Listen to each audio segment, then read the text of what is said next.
Hi everyone, in this TradingView tutorial we will be looking at on the watch list. So on the right hand side we have this watch list. If you're starting with the TradingView or if you're new to TradingView, you might hear, instead of seeing here stock market, you might be seeing like a watch list. Okay, so you can rename that just by going here and clicking on the rename. So you can put whatever name you want it to be. So I'm not going to change that right now. So what is a watch list? Is like you have a list of stocks or currency pairs or cryptocurrencies, anything. You might have a list of it and you can add it all over here. So that the benefit of that is if you type it anywhere, if you type it on the left hand side of it, then what happens is like let's say Ethereum. Yeah, if you type it in this way, what happens is like you will get the chart, but it will not be added on to this. Okay, so in order for you to add on to this list, you see this plus sign, so click on that and then you need to add Ethereum. All right, and then you get it in the end. Now a good thing about this list is you can move anywhere you want. You can just keep it any of these sites, and just by the click of a button it will just keep changing whichever one you want to go for. And another thing is you can separate this. Now TradingView has recently added a feature called sections. Now section is different from creating another list. Okay, this is much easier. I'll tell you the reason. So first I'll go with creating a new list. Okay, so this is available only if you are into a paid version of the TradingView. If you are on the free version, then probably the section will be much better. So I'll talk about that as well. So first thing, let's go to this create new list. Okay, and let's say cryptocurrencies, cryptos. That's it, and just name it, and then you can add a new list of whatever the cryptocurrency you want to check. So I have this Bitcoin over here, so Bitcoin, it will be added over there. Again, any other, let's say Ethereum. Yeah, Ethereum.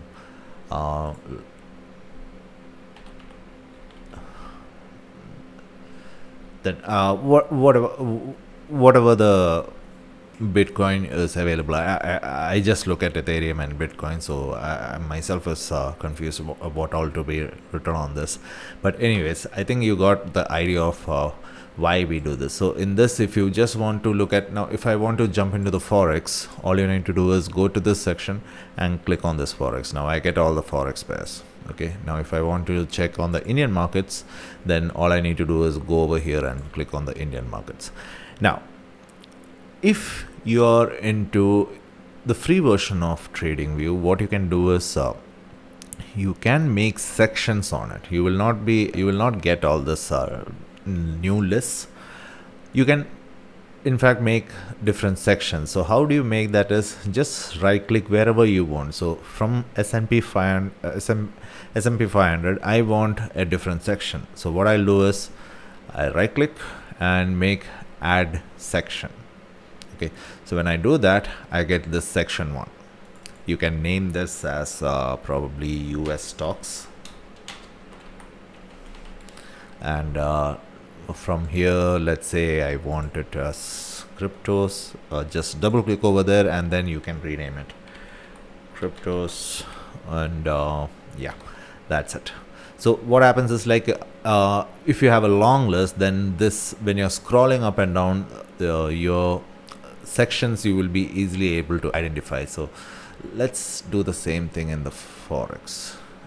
Okay, so Forex, let's say from here I will go to, yeah,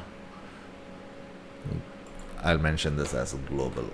Just double click on the section 1 and write global or any other name, whatever is comfortable with. And if I want to see Germany index, okay, Germany currencies index, all I need to do is find out. Now if you do not have a section over here, then it will be hard to find out if you're having quite a lot of list. Okay, but if I make a section over here, then all I need to do is from here try to find out where is the Germany or the France, anything. All right, so that's about the section part. Now let's say you want to, now let's say you have two list, okay, and you want to transfer this one to a new list which is already here. Now let me take up any of this, let's say oil. Okay, now I want this oil to be moved to any of the other lists. So there is an option over here, crypto and market, and add is you can add that as well. So it will be over here as well. It will be there in the oil, and it will be added to the any other section wherever you want it to be. So if you add it, I think that is the reason, that is the way. So yeah, in the Forex I have this oil, and let's say I think I moved it to stock market. Not in the stock market, cryptos. Yeah, in the cryptos also it is added. But if you move it to stock market, what happens is like it will be moved from this Forex section, Forex list, to the stock market list. So just see that, right click, move, and stock market. So there you go, that's gone. It should be there in the Forex. Yeah, you see.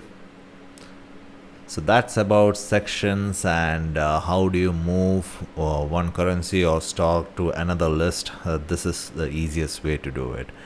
Another thing which I wanted to tell is about the flag marks. So let's say you want to flag this. So when you have a lot of lists, it might be difficult for you to have a look at which are currency pairs you are having in your radar. So let's say you have an opportunity in Bharati Airtel, you might have an opportunity in Ethereum or Nifty, anything. So what you need to do is just flag this. You can flag any color. I think again for the free version only one color is available, but if you're on the paid version you get different colors available. Okay, so how you use this flag is like, if let's say you're having a long opportunity setup, so what you can do is usually we say green is for the long and red for the short. So the same thing, you go over here and let's say you want to you're on the long side of Nifty, so put this in the green color, and let's say Gale is on the short side, or any of the S&P 500 is on the short side, or Tesla is on the short side. So click on that and make sure that it is in red. So in this way you know just by looking at the flag that whether you are short on Tesla or whether you are long on Nifty or any of the stocks. So that is one advantage of this flag. All right, so that's all about watch list. Another thing which I wanted to talk about is on the alerts. Okay, so what are alerts is like, let's say you want to be you want to know when the market reaches at a particular price. Okay, be it in your mobile or maybe in your desktop or laptop, anything. Okay, for that the TradingView kept this alert, so it will just pop out in your screen. If you're not in front of the screen, what happens is like you will get a message from TradingView saying that the market has reached to this particular price level, and it's just letting you know. There are times that if you're doing a swing trading and you're waiting for the market to reach that, let's say the you're waiting for the market to reach to this 36.97 level. Okay, so and if you're not there in front of the system, it will be handy. Everybody has mobile, right? And you want to take any position at that time, you will be alerted at this price. So how do you do alert is like, you just right click on it and then you have add alert. So right now I have kept this cursor at 36.97. so if you click over there and click on add alert, the same price will be taken. Okay, and there is a shortcut for this, and that is Alt A.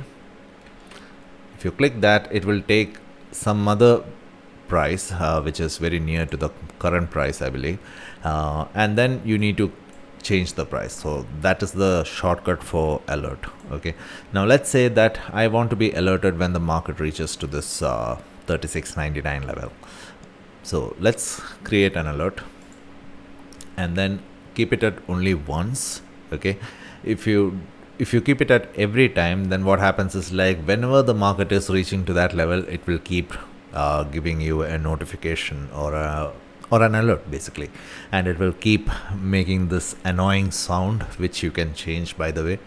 And another thing is, you have all this option on notify on the app. So you need to install the app in your mobile, and you have the show pop-up, send email. They will send you an email as well. And if you go to more action, there is send email to SMS. That is, you will get a SMS as well. And then you can change the sound here. So 3 notes reverb. So after the 3 notes, it will just go off. So that's the sound. Okay, 3 times or something, it will keep popping up. So you can put a name for this alert. So right now I am on S&P 500. So you can mention S&P 500 alert. Okay, and you can put a message saying that it is crossing this price or something like that. Okay, and then you can click on create. So you will be getting one line over here. Yeah, you will get this yellow line over here. Now again, you can change this alert like this. You can drag it and keep it at one particular price. So let's say I want to keep it at this price. Again, this will pop up, and then all you need to do is put it in save. Okay, click on the save button, and you can have this crossing, all those fun stuff. So this will be helpful only when you add more analysis, and then you can say that, let's say you have a channel, and then you can mention entering channel. So here the message will come as SPX entering channel or something like that. So you see SPX entering channel, upper bound, all those fun stuff. So you can change that and then click on save. So let's put one alert and see how it will pop up. Okay, so I'm just putting one alert at 1369 and then creating.